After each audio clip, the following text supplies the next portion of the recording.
Assalamualaikum warahmatullahi wabarakatuh.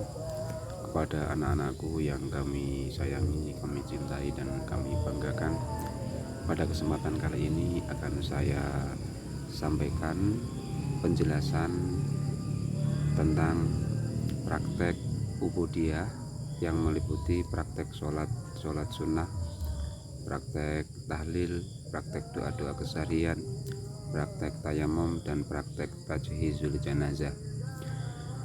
Melalui buku panduan ujian praktek ubudiyah ini, dengan keterbatasan waktu dan sarana, maka marilah kita belajar bersama untuk memahami apa yang menjadi kebutuhan kita, apa yang menjadi kewajiban kita, dan apa yang menjadi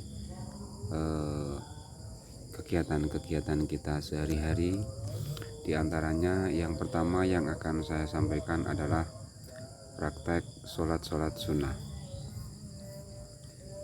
Bismillahirrahmanirrahim.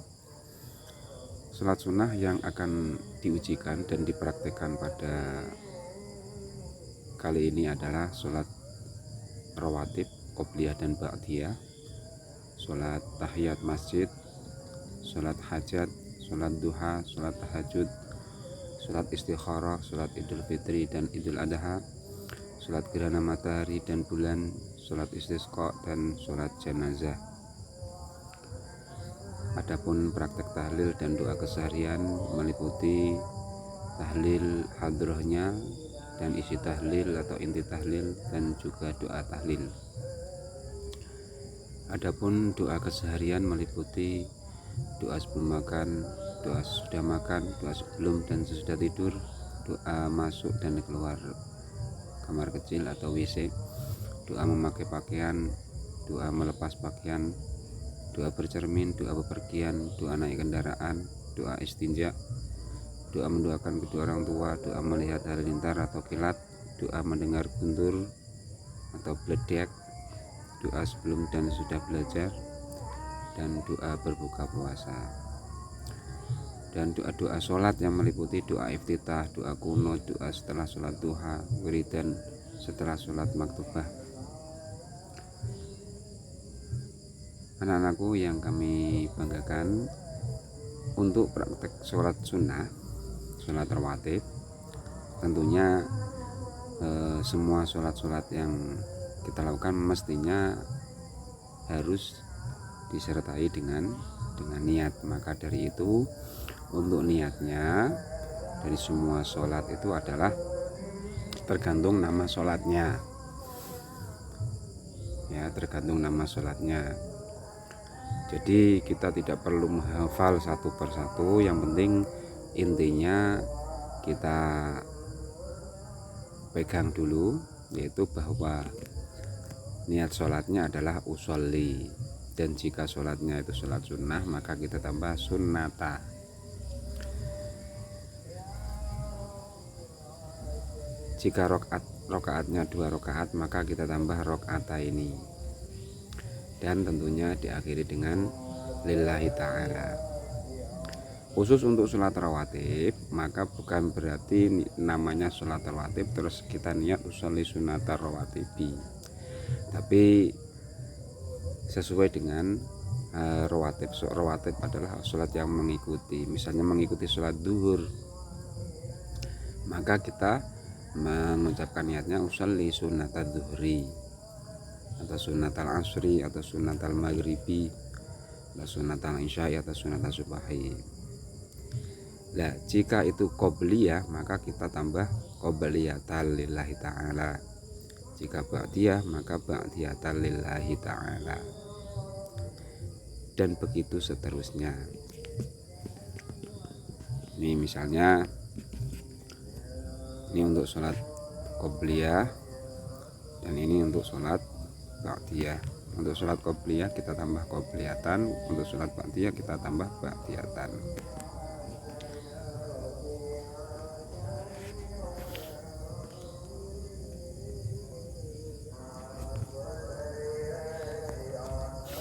Adapun sholat sunnah yang lainnya seperti saya katakan tadi, yaitu sesuai nama sholatnya. Misalnya sholat tahiyatul masjid.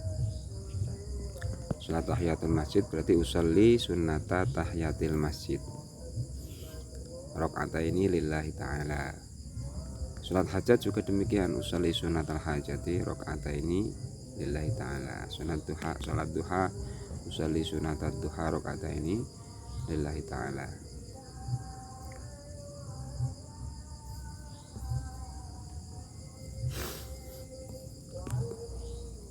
Dan seterusnya.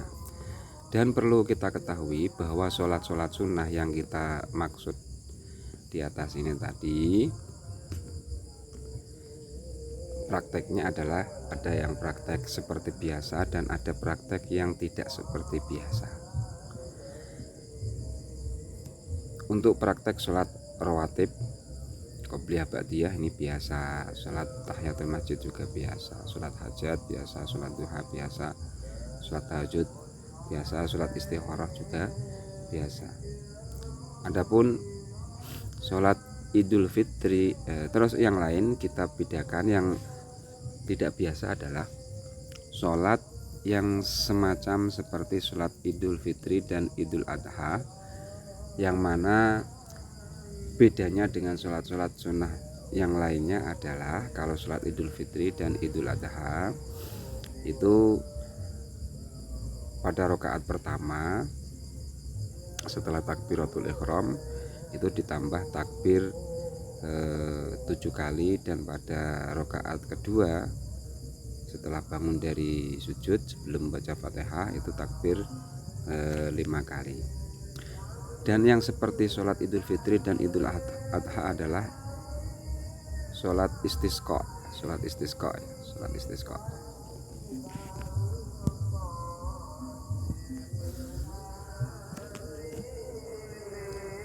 Kita lihat keterangannya bahwa sholat Idul Fitri dan Idul Adha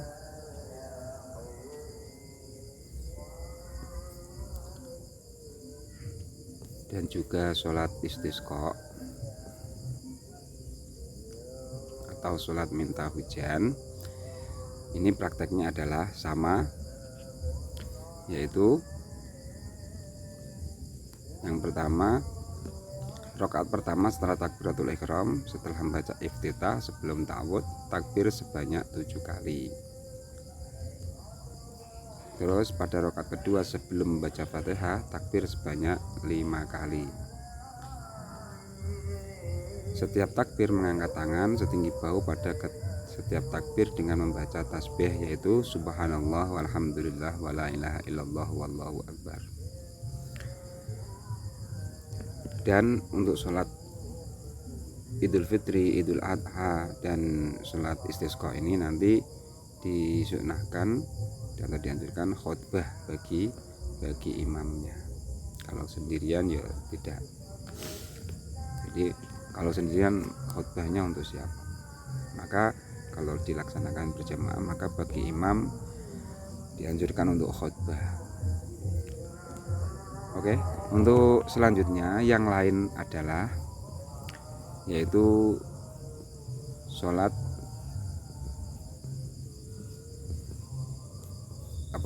sholat gerhana, baik gerhana matahari maupun gerhana bulan.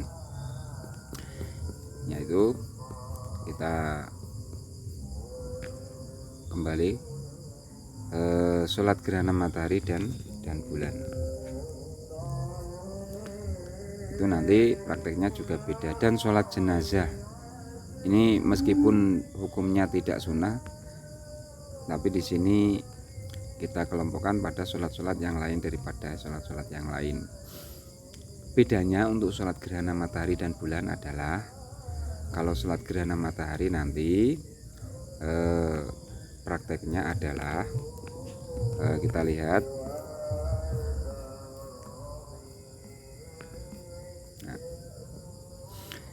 yaitu dikerjakan 2 rakaat.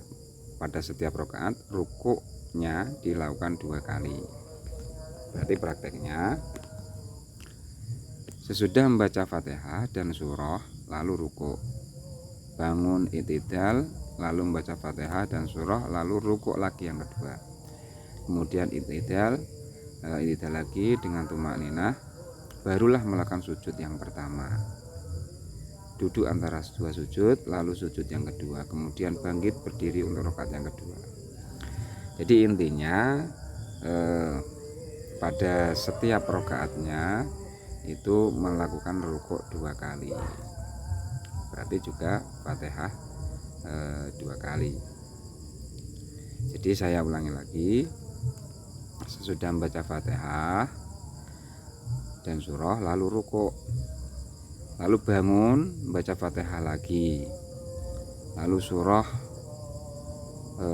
lalu rukuk lagi yang kedua,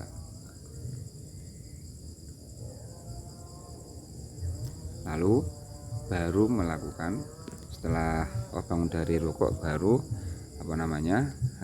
sujud. Rakaat kedua juga demikian, dan ini yang dilakukan seperti itu hanya sholat gerhana matahari dan gerhana bulan saja. Adapun niatnya untuk gerhana matahari dan bulan beda. Untuk gerhana matahari itu likushu fisamsi pakai kaf ya. Kalau gerhana bulan likhusu fil komari. Jadi usolli sunatal likushu fisamsi. Kalau gerhana bulan usolli sunatal likhusu fil komari. Terus satu lagi sholat yang beda lagi adalah sholat mayit, dan ini lebih mudah karena tanpa rukuk dan tanpa sujud. Hanya saja niatnya adalah usolli ala hadzal mayyiti. Kalau sholat ghaib itu kan juga sholat mayit, namun mayitnya tidak di hadapan kita. Niatnya adalah usolli alal mayyitil ghaibi, usolli alal mayyitil ghaibi, arba'an takbiratin fardhu kifayatin lillahi ta'ala. Kalau menjadi alokat atau kalau sholat ghaib ini usolli ala man shalla alaihi imam, ini kalau menjadi makmum ini ya, niatnya usolli ala man shalla alaihi imam arba'an takbiratin fardhu kifayatin makmum lillahi ta'ala. Kalau menjadi imam bagaimana itu? Usolli alal mayyitil ghaibi tadi itu. Kalau menjadi makmum usolli ala man shalla alaihi imam.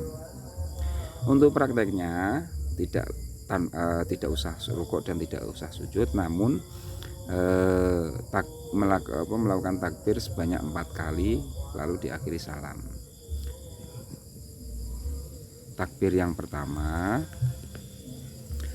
membaca Fatihah, takbir yang kedua membaca sholawat, takbir yang ketiga membaca doa Allahumma ghfir lahu warhamhu wa'afihi wa'fu anhu, takbir yang keempat membaca Allahumma la tahrimna la ajruhu wa la taftina ba'dahu wa ghfir lana wa lahu birahmatika ya arhamar rahimin, terakhir salam.